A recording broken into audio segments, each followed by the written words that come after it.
Hello, and welcome to Dark Hearts with Stacy Lee. It's Conspiracy Theory Day here on Dark Hearts, and today I have for you 5 conspiracy theories that turned out to be true. Conspiracy theories remain a subject of fascination in our culture. You know, I am not much of a conspiracy theorist because I find most of them to be pretty out there, but some of them are not. We are going to dive into 5 theories today that, despite initial disbelief and dismissal, were eventually proven true. Frankly, I find this information to be terrifying because it proves to us what many of us already know. Our government is not on our side. Corporations care nothing for their customers.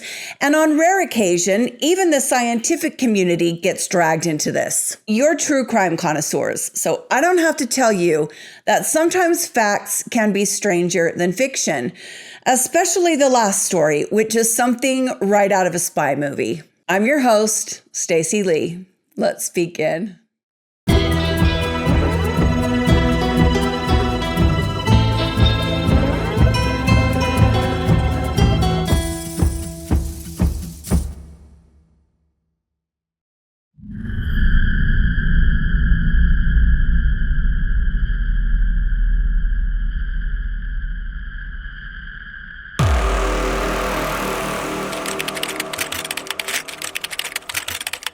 During and after World War II, rumors began to spread that the U.S. government had secretly recruited Nazi scientists to aid in American scientific research and certain military projects.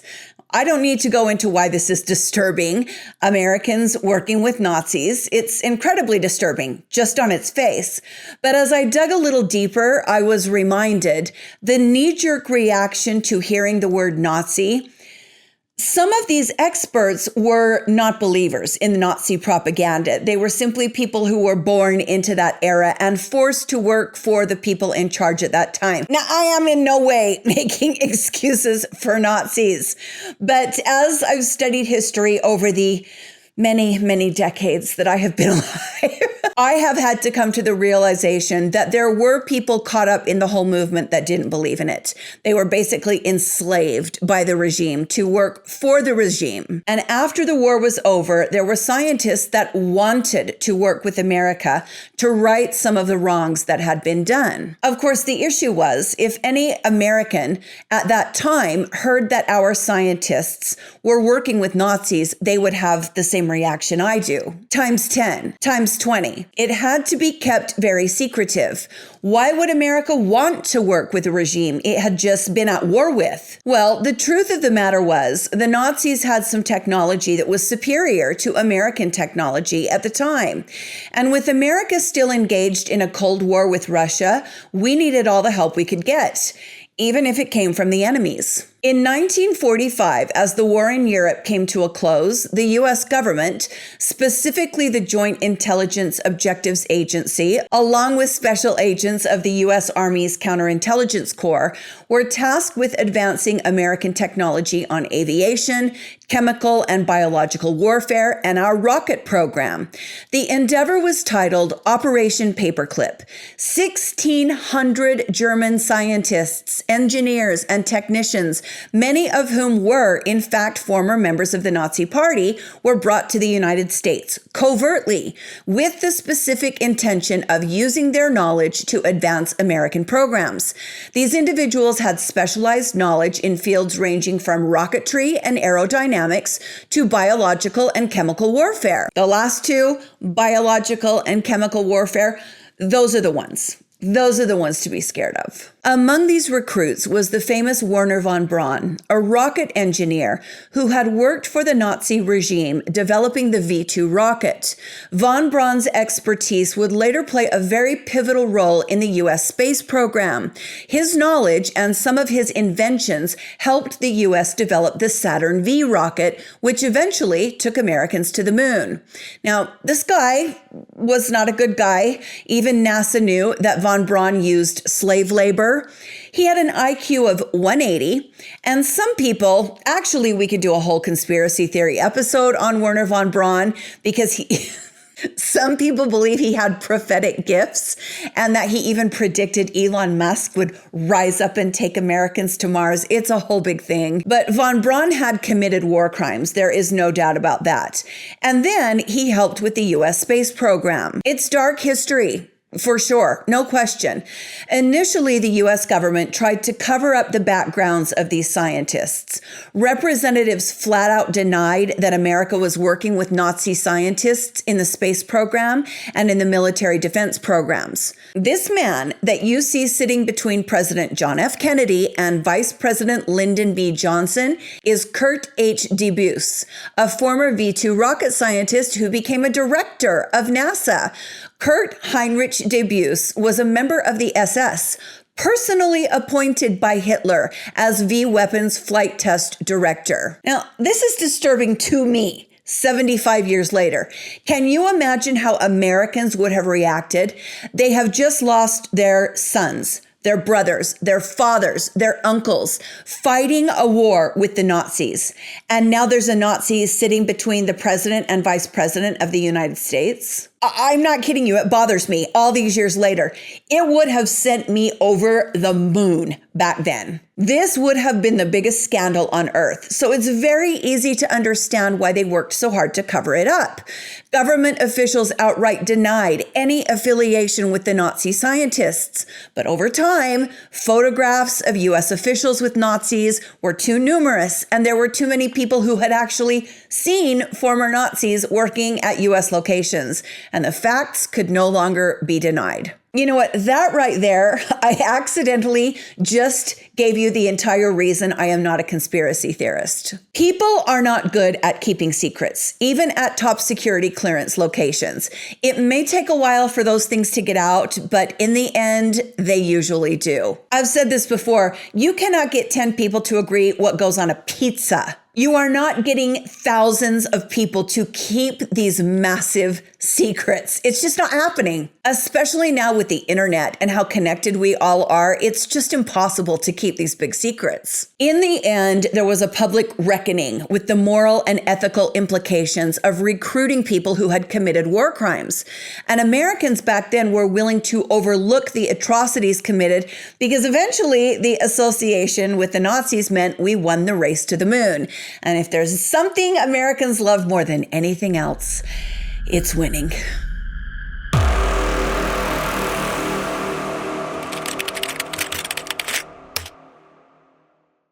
This next one is a great example of when the ends do not justify the means. It's 2010, and the U.S. is focused on one thing: finding and killing Osama bin Laden.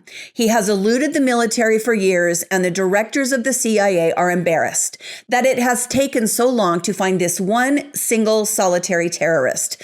Someone from within the CIA comes up with a plan, and it is a very dark and devious one, no doubt. So one of the things that's important to this story is knowing that in areas like Pakistan, polio remains endemic.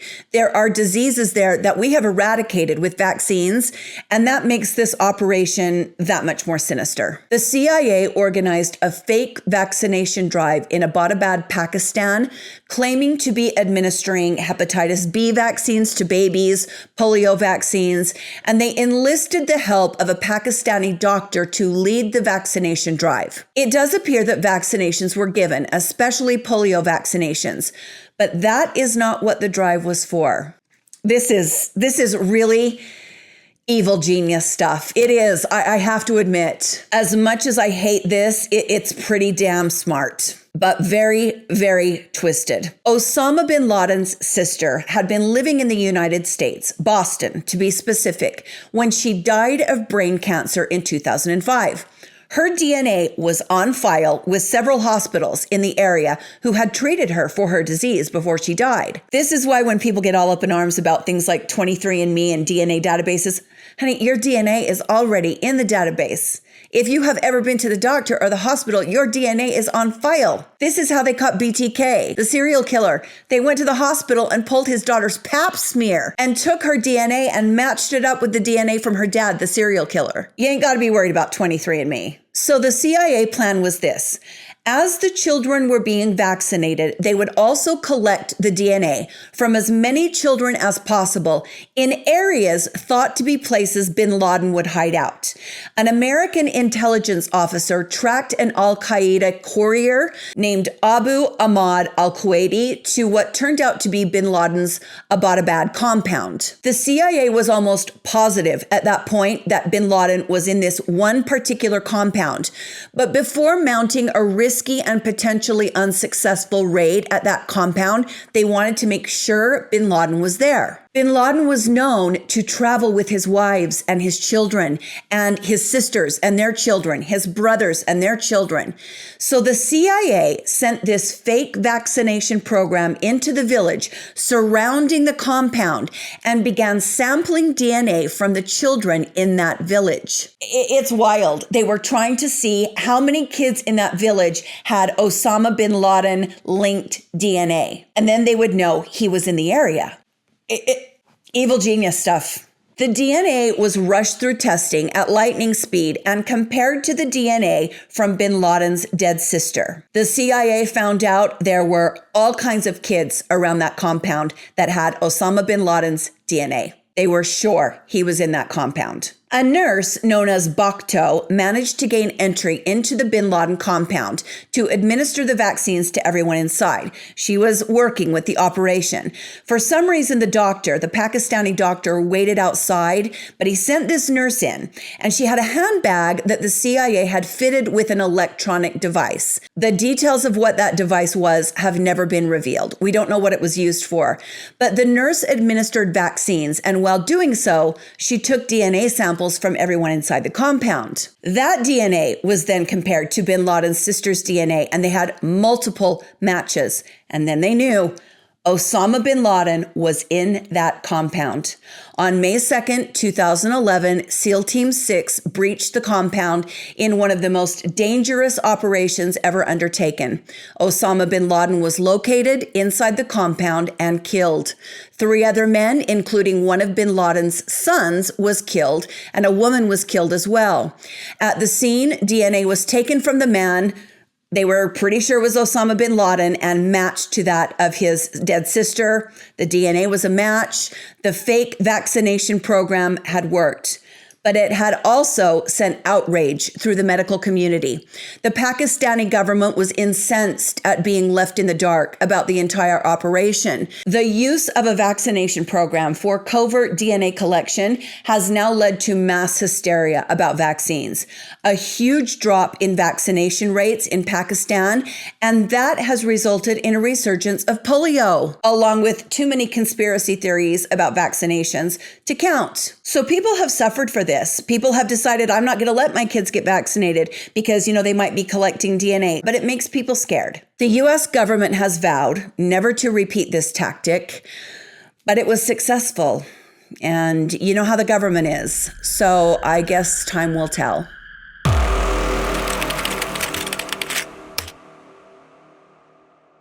Oh, this one is really disturbing and disappointing.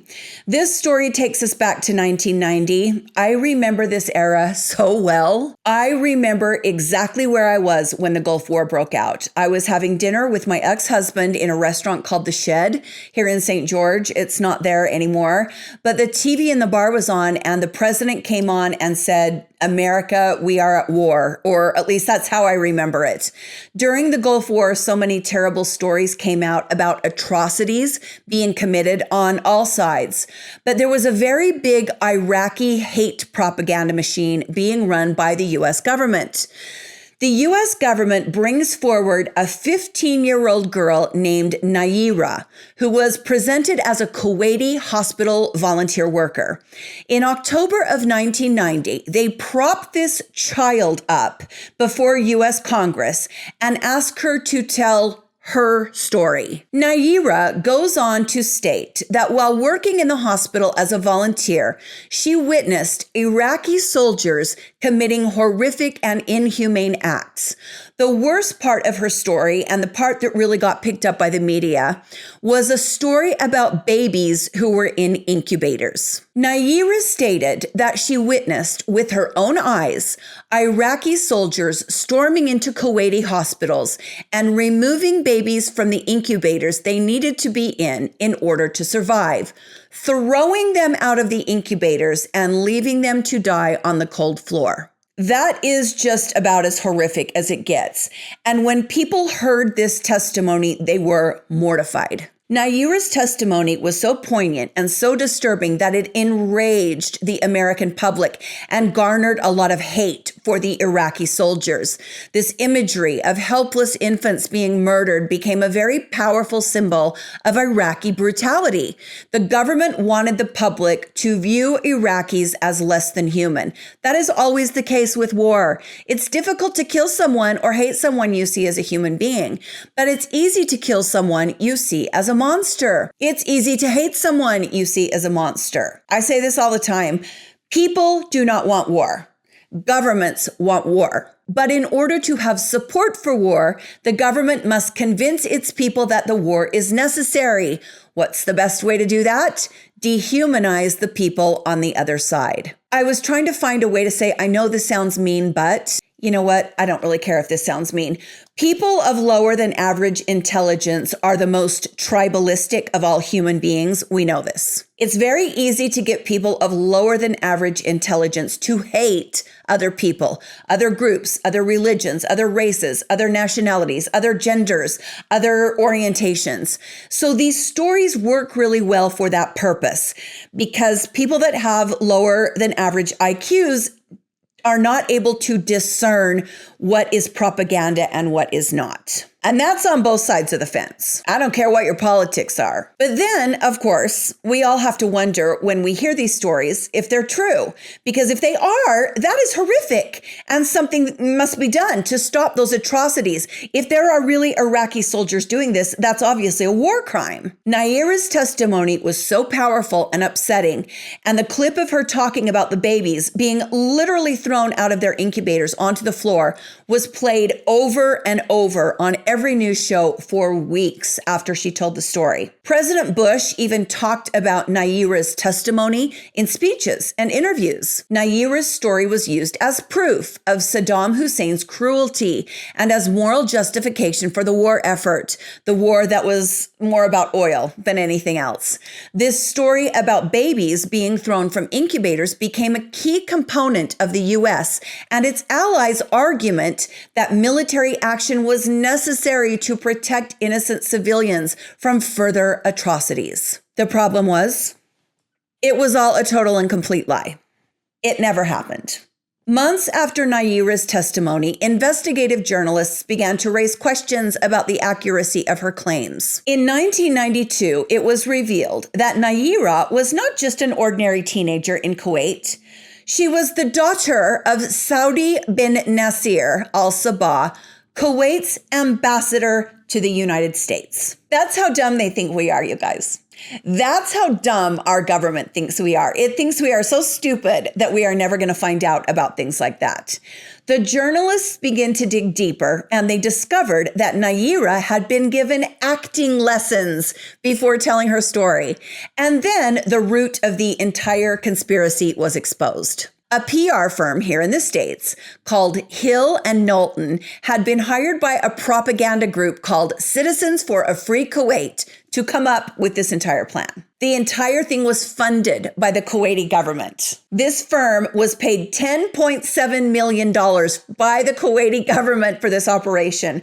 Part of that fee was to put out news articles after Nayyirah testified backing her claims. It is vile, it is disgusting, and it is such a great reminder to never ever believe what you see on the mainstream news without questioning. There were no babies, there were no incubators, there were no Iraqi soldiers doing what Nayyirah testified to. The entire thing was a lie made up by a PR firm who'd been paid millions of dollars. And even the American president was in on it. The revelation that Naira's testimony had been part of a PR campaign raised a lot of ethical questions.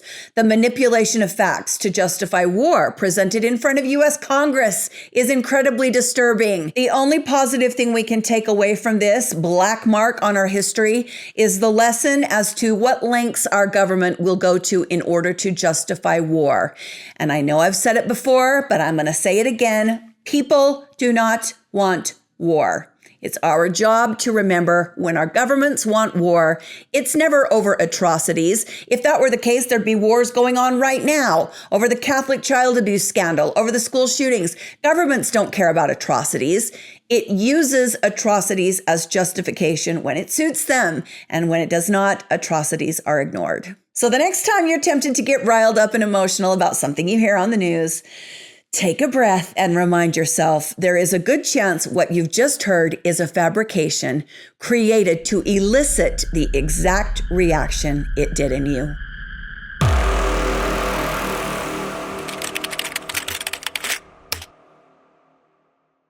The older I've gotten, the more critical my thinking has become. That is, of course, because for a great part of my life, my critical thinking skills were not being used the way they should be because I was raised in a high-demand religion. And critical thinking skills are an enemy to those environments. I have also watched my son's wife, my daughter, work herself to the bone to get through medical school. The dedication and sacrifice, the devotion and the absolute determination to do that, unless you have watched it firsthand, like I hadn't before, but now have, I don't know if you can appreciate it. And that's just me watching. I have great respect for science and for those who engage in the pursuit of understanding. My brain sees numbers and science and completely shuts down. Play me a song, I'll remember it forever. Show me a math equation, a chimpanzee will solve it before I do. Hell, I have to count on my fingers when I play blackjack. I am horrible at math and science, computer programming, anything like that. Artistic stuff on the computer, I love. Anything math or science related might as well be hieroglyphics. I have great respect for people whose brains work like mine does not. So when I hear a story like this, it is a real bummer. Learning that there have been times in history where doctors have actually been tasked with doing terrible things by our government, I know it has happened, but that does not make it any less disturbing. Throw in some of the most blatant racism I've personally ever witnessed, and you've just got downright evil. One of the most infamous medical scandals in American history was a decades-long study conducted by the U.S. Public Health Service from 1932 to 1972. This was called the Tuskegee Study of Untreated Syphilis in the Negro Male. This experiment involved the deliberate withholding of treatment from a group of Black men infected with syphilis in order to observe the progression of the disease. Yes, I actually just said that string of words you heard come out of my mouth. I actually just said that medical professionals withheld treatment from Black men, men who thought they were receiving treatment. The study began in Macon County, Alabama in 1932 during the Great Depression, a period of time where many Americans, particularly African Americans, did not have access to health care. Syphilis was a widespread disease at the time. There were no antibiotics yet, which now very easily cure this disease. Antibiotics were not widely available until the 1950s. The government had access to them before that. Because syphilis was such a big problem, and doctors at the time in the 30s did not have a time machine to travel into the future and know that in just a few short years, a very simple cure would be discovered, they felt the disease had to be studied. They needed to know everything they could about it. But in order to do that, they felt they needed to watch how the disease progressed. The USPHS, which is the U.S. Public Health Service, initially collaborated with the Tuskegee Institute, a historically Black institution, to gain access to participants. So that is sinister as well, partnering with a Black institution in order to gain access to Black participants. The USPHS would later claim that the partnership was to try and gain credibility in the Black community, which historically did not trust the U.S. government. Well, I wonder why. I just can't imagine why. You know, one way that you can get people to never trust you for anything? Undertake a decades-long secret experiment where you lie to not only patients, but the entire public about fake medical treatment. I mean, for sakes. The study involved 600 Black men, 399 of whom had syphilis, and 201 of whom did not. The participants were primarily sharecroppers with little to no education. So this was already a vulnerable section of the population. The participants were told they were receiving treatment for bad blood, which was a term that was used to kind of describe a lot of ailments. I watch old movies all the time and they talk about bad blood, and I'm always like, what does that mean? In reality, these participants were not treated at all, even after penicillin became the standard treatment for syphilis in the late 1940s. That is just mind-blowing. Even after a treatment became available, they did not use it. Pure evil. These men were simply given placebos such as aspirin and iron supplements while researchers documented the progression of their disease over time. The participants were never even told they had syphilis. They were misled into believing they were just getting free medical care. That medical care also included hot meals and transportation for treatment. This was during a time when food was scarce. The men were also promised free burial services, which was a huge motivator to participate in the study, taking that financial burden off their families' backs, having the government promise to bury them. I mean, this is America, folks. Can't even afford to die here. Of course, the most egregious violation was withholding penicillin even after it became available to government scientists. They would later justify this ethics violation by saying the study was too important and that the knowledge gained in observing the natural course of syphilis was worth the risks. You know what? I would think the participants and all the people they infected because they didn't know they had syphilis would disagree with that. I do. I actually do. These men suffered needlessly and again infected others because they didn't know they were sick. In 1972, a whistleblower came forward and blew the lid off the entire thing. A man named Peter Buxton, a public health service investigator, leaked information about the study to the press. His revelations led to a public outcry and prompted a formal investigation. That year, the Associated Press published an article exposing the unethical nature of the study, leading to widespread condemnation. The public backlash was enough for the government to terminate the study. A government panel called the Tuskegee Syphilis Study Advisory Panel was then convened to review the ethical violations of the experiment. Oh, well, great. The government is now going to investigate itself. Everything's fine here. Nothing to see. Nothing to see. The panel concluded that the study was ethically unjustified and that the knowledge gained did not outweigh the harm done to the participants. In 1973, a class action lawsuit was filed on behalf of the victims of the study, resulting in a $10 million settlement. The U.S. government promised to provide lifetime medical benefits and burial services to all surviving participants and their family members. But by the time this happened, 128 of the participants had already died of syphilis. The Tuskegee Syphilis experiment has become a symbol of racial injustice and medical exploitation, and it remains a stark reminder of the potential for abuse in the medical research field. It also stands as a reminder that informed consent, transparency, and respect for human dignity should always outweigh the desire for pursuit of scientific knowledge.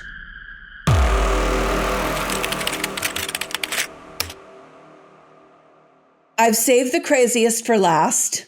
We all know at this point our government kills citizens. I think some of the most blatant unsolved murders proving this are the deaths of Colonel Shue. Remember that military officer with the duct-taped wrists and ankles found in a crashed car with his nipples cut off? I need to cover that story. I'll put a little reminder. I've even come to believe some of the Kennedy stuff, not all of it. But this last conspiracy that turned out to be true is one of the most difficult to believe because of the manner of some of the deaths. In the early 1960s, the CIA made numerous attempts to kill Fidel Castro, the dictator of Cuba. But the craziest plan to try and kill him was to try and kill him with exploding cigars. The CIA planned to provide Castro with a cigar laced with explosives, which would detonate when he lit the cigar. As I'm sure you know, Castro is infamous for cigar smoking. The plan never came to fruition because of logistics. They couldn't get the very fragile explosives to stay stable enough. The CIA also considered poisoning Castro's cigars with powders that would kill him when he inhaled them.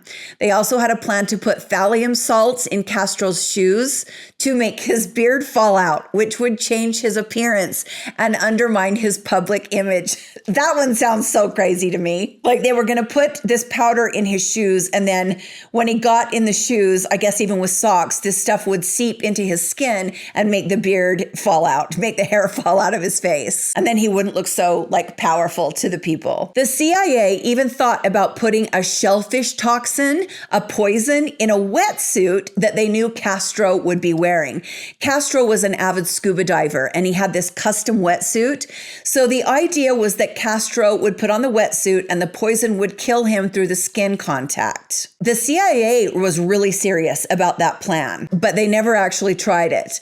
Then the CIA decided maybe they would try to poison Castro's favorite drink, a frosty chocolate milkshake. An agent would have to smuggle a vial of botulinum into the shake somehow. The CIA actually tried this one, but the plan was foiled when the capsule containing the poison broke open before it could be administered. That seems like such a crazy thing to have happened. You're making a capsule with poison in it to kill a dictator, but you can't keep the capsule closed? I don't know. My mind wanders too much. You can see why people think these things are not true because they're crazy. But they are. Also in the 1960s, the CIA targeted Patrice Lumumba, the prime minister of the Democratic Republic of the Congo. Lumumba had ties to the Soviet Union during the Cold War, and the CIA wanted him assassinated. Agents came up with a plan to poison Lumumba's handkerchief. He was known to always carry a handkerchief to wipe sweat from his brow. The CIA wanted to infuse a box of handkerchiefs with a lethal biological agent which would infect Lumumba as he handled the handkerchief. As you know, there are poisons that will kill you just by touching them. Remember that Russian guy that was poisoned, I think with thallium? I remember those pictures of him before he died. I mean, that stuff is, whew. The CIA was ready to put this plan into action, but then Lumumba was assassinated by other forces in the Congo. I know of other stories. I'll talk about them in another conspiracy episode, but I'm pretty convinced that this method was used after that.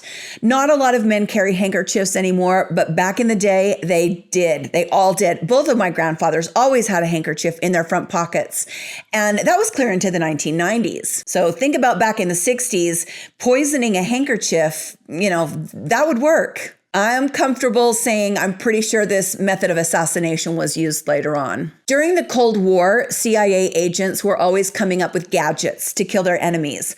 One of these gadgets was a poisoned pen, which was equipped with a needle containing a lethal toxin. The pen could be used to administer a fatal dose of poison through a very small puncture wound, leaving no evidence of foul play. You guys are going to think I'm crazy for saying this. Never mind. That ship has sailed. You guys know me too well. But whenever I'm sitting on an outdoor patio, particularly in that square in downtown Denver that has all the open seating, I think it's called McGregor Square, I think about how easy it would be for someone to just walk by and just give someone, a tiny little poke with a pen and kill them. I think about that all the time. I don't know why. But honestly, I don't know if it would be that easy because anyone poked with a needle is going to say ouch or something. And then after they die, the people they were with are going to say, you know what, right before he died, he said ouch.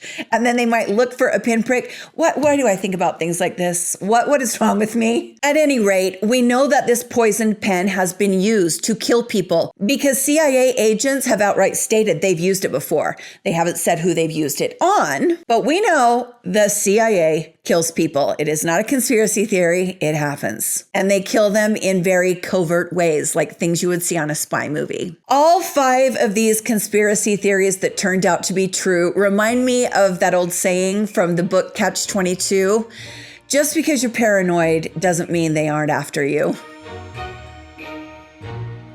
Thank you for joining me today on Dark Hearts with Stacy Lee. I sure appreciate you spending a little bit of your day with me. Hit the like button if you like the video. It really does help the creators that you like. Subscribe to the channel if you want to see more from me. And you can also join my Patreon. A lot of you give a few dollars a month to help keep the episodes coming, and that's greatly appreciated. I also have 2 podcasts. This one's Dining with Death. This is just the audio taken from the videos I posted to YouTube years ago. And this is the current podcast, Dark Hearts with Stacy Lee. I post new episodes every Monday and every Wednesday, and you will hear some podcast exclusive stories you cannot hear here on YouTube. Both of the podcasts are on Apple, Spotify, and Amazon. As you know, our community is always in the midst of a fundraiser. You can watch this video here on my channel. It's a couple minutes long, and it explains everything we are doing to raise money to donate to police departments that have cold case DNA in storage that's never been tested. Again, thanks for spending some time with me today, my friends. Take care of yourselves